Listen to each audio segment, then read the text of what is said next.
안녕하십니까. 부동산 신문 읽어주는 공인중개사의 땅사고TV 임동성입니다. 오늘은 단속건에 대해서 신문이 크게 메인으로 좀 나온 것 같네요. 공공억 이하로 팔지 말자. 집값 담합도 형사이권 처리하겠다. 집값 담합 주요 적발 사례. 집값 담합을 유도하는 현수마켓이 공공아파트 공공 이하로 팔지 맙시다. 집값 담합을 유도하는 안내문. 부동산에 매물을 내놓을 때 고층의 신고가 대비 공공 1,000만 원 이상으로 내놓아야 합니다. 인터넷 카페에서 집값 담합 유도물 게시글. 공공 부동산에 절대 물건 주지 맙시다. 이런 게 다 형사 입건 된다는 소식인 것 같은데요. 국토부 집값 담합 수사 발표를 했습니다. 수원, 안양, 군포 등 경기 남부권 온라인 카페 등 통한 담합만 한다. 국토부 혐의 입증이 11건, 2건, 100건의 추가 내사 진행 중에 있다. 투기과열지구 실거래 3차 조사, 편법증여 등 835건 국세청 통보되었습니다.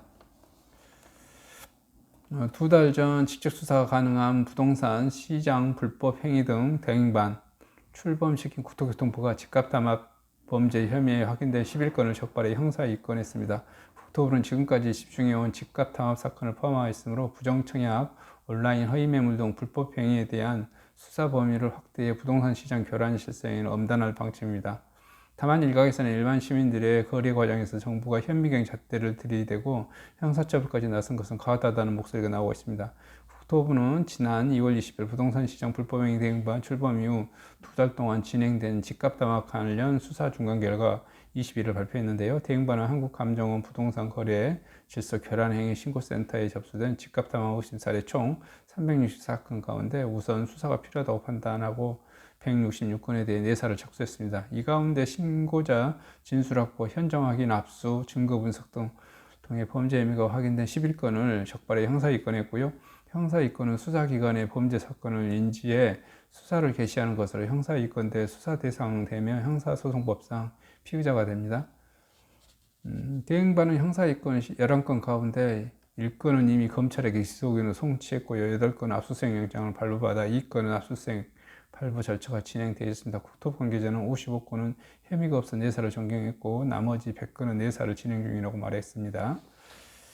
이번에 공인중개사법 위반혐의로 적발된 집값 담합 사례는 집값 담합을 유도하는 안내문 현시막 게시건 1건, 온라인 카페 등의 담합을 유도하는 게시글 게재 8건, 개업공인중개사가 단체를 구성해 단체 구성 위의자와 공동중개를 제한함으로써 공정거래를 제외하고 소비자 거래를 방해한 행위 2건, 이렇게 잡혀있고, 혐의가 확인된 집값 담합 사례의 대다수가 인터넷 카페의 공공 이하로는 몇 억 이하로는 팔지 맙시다.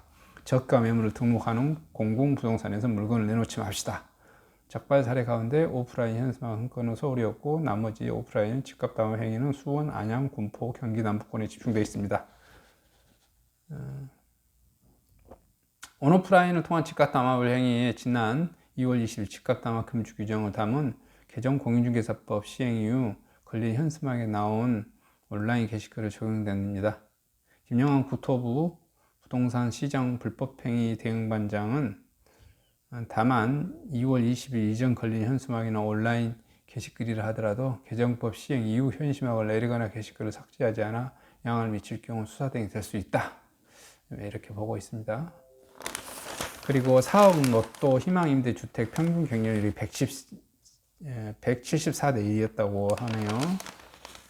희망임대 리츠 경쟁률 탑 어디냐면 수원 SK뷰 4억 8,300, 참가자 3,669명, 인천 부평 삼산타운 3억 8,250만원, 참가자 3,219명, 군포 3번 주공 6단지 세종아파트 가격은 3억 1,850만원, 참가자 2,553명, 경기 부천 중동 포도마을 4억 1,000만원, 1,768명 참가했고요. 대전 유성 송림마을 우미 이노스빌 2억 4,200만원, 1,171만원이네요.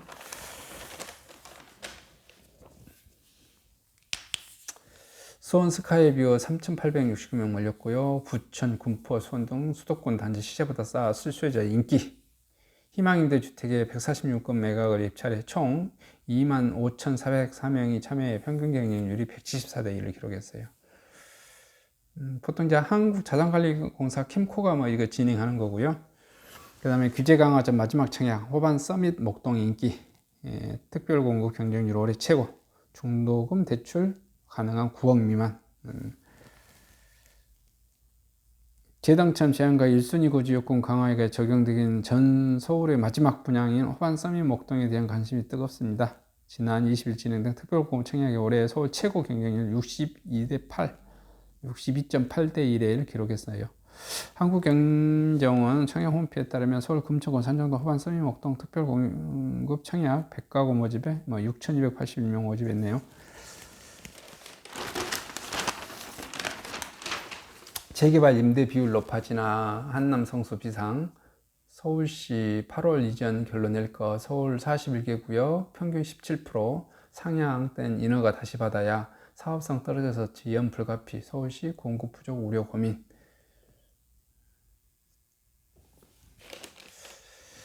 임대 비율이 20%에서 30% 상향시키면 아무래도 수입이 안 되니까 사업 구조를 처음부터 다시 다 따져봐야겠죠. 그래서 분양 가격도 못 올리고 뭐 또 한다고 그러면 아예 사업을 접는 단지도 꽤 나오지 않을까 이렇게 예상이 됩니다. 그 다음에 청량리역 서울 동북부 교통업으로 거듭납니다.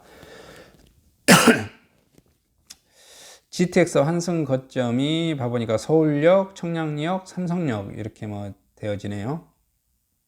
GTX A 노선, B 노선, C 노선까지 이렇게 되어져서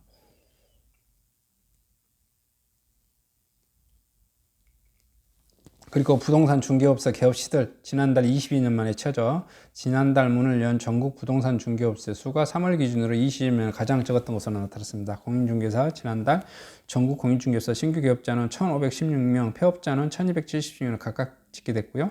이 같은 3월 개업수는 1999년 3월 1,144명 이후 가장 적은 것으로 통상 3월은 봄이사철에서 1년 중 가장 많은 중개업소가 개업을 합니다. 작년 3월 1732명, 2018년 2149명이 각각 개업을 했는데요. 공인중개협회 관계자는 부동산 개업 폐업은 부동산 경기의 선행지표라고 볼 수 있습니다. 개업이 준 것은 신종 코로나 바이러스 감염증 때문인 것으로 나타나고 있습니다. 이상 전국 부동산 관련 소식을 마치도록 하겠습니다. 감사합니다.